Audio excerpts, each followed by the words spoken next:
Et toi, Bethléem Ephrata, la plus petite ville de Juda, de toi il sortira pour moi celui qui régnera sur Israël. Son origine remonte au temps passé, aux jours anciens.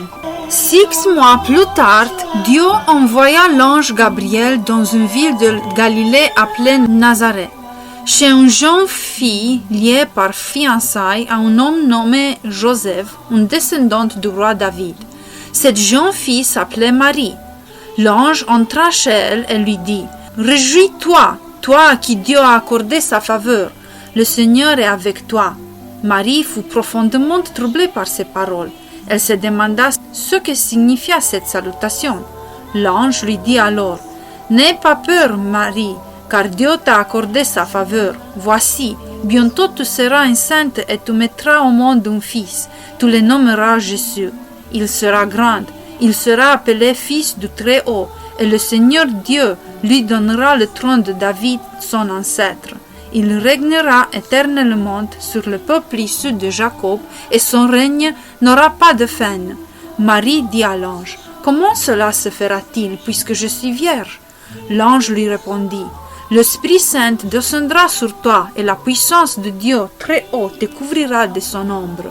C'est pourquoi le saint enfant qui naîtra de toi sera appelé Fils de Dieu. Vois, ta parente Élisabeth attend d'elle aussi un fils, malgré son grand âge. On disait qu'elle ne pouvait pas avoir d'enfant et elle en est à son 16e mois, car rien n'est impossible à Dieu. » Alors Marie répondit, « Je suis la servante du Seigneur, que tout ce que tu m'as dit s'accomplisse pour moi. » Et l'ange la quitta. Peu après, Marie partit pour se rendre en hâte dans une ville de montagne du territoire de Judée. Elle entra chez Zacharie et salua Élisabeth. Au moment où celle-ci entendit la salutation de Marie, elle sentit son enfant tremeur en elle. Elle fut remplie du Saint-Esprit et s'écria d'une voix forte, « Tu es bénie plus que toutes les femmes et l'enfant que tu portes est béni. Comment n'ai-je mérité l'honneur que la mère de mon Seigneur vienne me voir? Car vois-tu, au moment même où je t'ai entendu me saluer, mon enfant a bondi de joie au-dedans de moi. Tu es heureuse, toi qui as cru à l'accomplissement de ce que le Seigneur t'a annoncé. » Alors Marie dit, « Mon âme chante la grandeur du Seigneur et mon esprit se réjouit à cause de Dieu mon Sauveur, car il a bien voulu abaisser son regard sur son humble servante. C'est pourquoi désormais à travers tous les temps on m'appellera bienheureuse, car le Dieu Tout-Puissant a fait pour moi de grandes choses, saint est son nom. Et sa bonté s'étendra d'âge en âge sur ceux qui le révérendent. Il est intervenu de toute sa puissance et il a dispersé les hommes dont le corps était rempli d'orgueil. Il a précipité les puissants de leur trône et il a élevé les humbles. Il a comblé de bien ceux qui sont affamés et il a renvoyé les riches les mains vides. Oui, il a pris en main la cause d'Israël. Il a témoigné sa bonté à peuple qui le sert, comme il l'avait promis à nos ancêtres, à Abraham et à ses descendants pour tous les temps. Marie resta environ 3 mois avec Élisabeth, puis elle retourna chez elle. Voici dans quelles circonstances Jésus-Christ vint au monde. Marie, sa mère, était liée par fiançailles à Joseph. Or, elle se trouva enceinte par l'action du Saint-Esprit avant qu'ils n'aient vécu ensemble. Joseph, son futur mari, était un homme bon et droit. Il ne voulait pas la livrer au déshonneur. C'est pourquoi il se proposa de rompre ses fiançailles sans en abriter la raison. Il réfléchissait à ce projet quand un ange du Seigneur lui apparut en rêve et lui dit « Joseph, descendant de David, ne crains pas de prendre Marie pour femme, car l'enfant qu'elle porte vient de l'Esprit Saint. Elle donnera naissance à un fils, tu l'appelleras Jésus. C'est lui en effet qui sauvera son peuple de ses péchés. » Tout cela arriva pour que s'accomplisse cette parole du Seigneur transmise par le prophète. « Voici, la jeune fille vierge sera enceinte, et elle enfantera un fils que l'on appellera Emmanuel, ce qui veut dire « Dieu est avec nous ». À son réveil, Joseph fit ce que l'ange du Seigneur lui avait commandé. Il prit sa fiancée pour femme. Mais il n'eut pas de relation conjugale avec elle avant qu'elle ait mis au monde un fils auquel il donna le nom de Jésus. En ce temps-là, l'empereur Auguste publia un édit qui ordonnait le recensement de tous les habitants de l'Empire. Ce recensement le premier du genre au lieu à l'époque où Quirinius était gouverneur de la province de Syrie.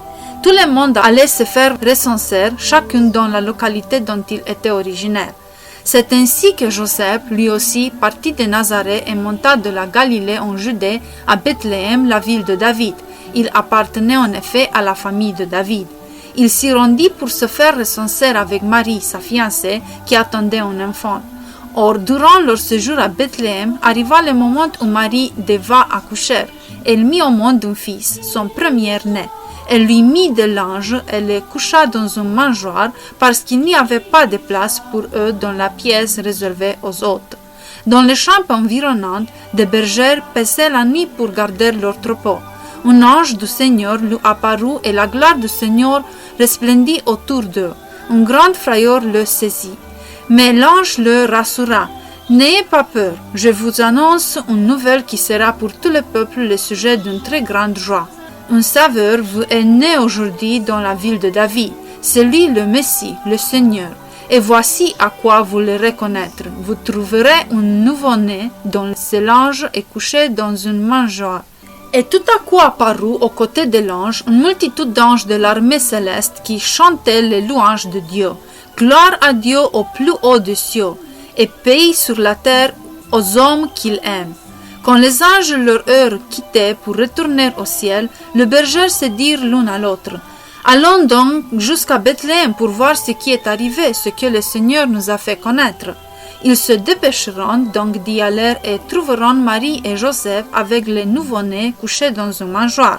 Quand ils le virent, ils raconteront ce qui leur avait été dit au sujet de cet enfant. Tous ceux qui entendirent le récit des bergers en furent très étonnés.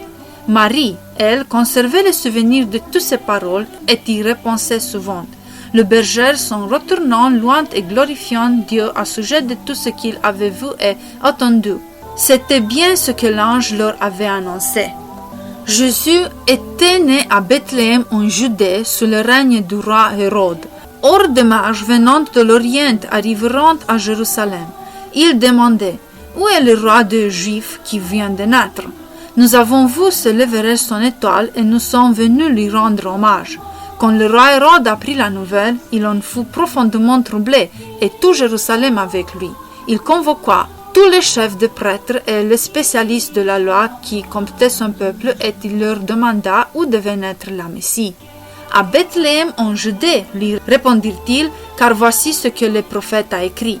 Et toi, Bethléem, village de Judée, tu n'es certes pas le plus insignifiant des chefs-lieux de Juda, car c'est de toi que sortira le chef qui, comme un berger, conduira Israël, mon peuple. Là-dessous, Hérode fit appeler secrètement les mages et se fit préciser à quel moment l'étoile leur était apparue. Puis il les envoya à Bethléem en disant: Allez là-bas et renseignez-vous avec précision sur cet enfant. Puis, quand vous l'aurez trouvé, venez me le faire savoir pour que j'aille moi aussi lui rendre hommage. Quand le roi leur eut donné cette instruction, les mages se mirent en route. Et voici, l'étoile qu'il avait vue se lever les précédait. Elle parvint au-dessus de l'endroit où se trouvait le petit enfant. Et là, elle s'arrêta. En revoyant l'étoile, les mages furent remplis de joie. Ils entrant dans la maison, virent l'enfant avec Marie, sa mère, et tombant à genoux, ils lui rendirent hommage. Puis ils ouvrirent leur coffret et lui offrirent en cadeau de l'or, de l'encens et de la myrrhe. Cependant, Dieu les avertit par un rêve de ne pas retourner auprès d'Hérode. Ils regagneront donc leur pays par un autre chemin. Lorsque 8 jours plus tard arriva le moment de circoncire l'enfant, on lui donna le nom de Jésus. C'était le nom que l'ange avait indiqué avant qu'il ne fût conçu.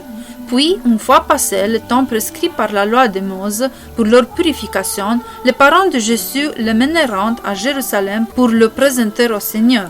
En effet, il est écrit dans la loi du Seigneur: tout garçon premier-né sera consacré au Seigneur. Après avoir accompli tout ce que la loi du Seigneur ordonnait, Marie et Joseph retourneront en Galilée à Nazareth, leur village. Le petit enfant grandissait et se développa. Il était plein de sagesse et la grâce de Dieu reposa sur lui.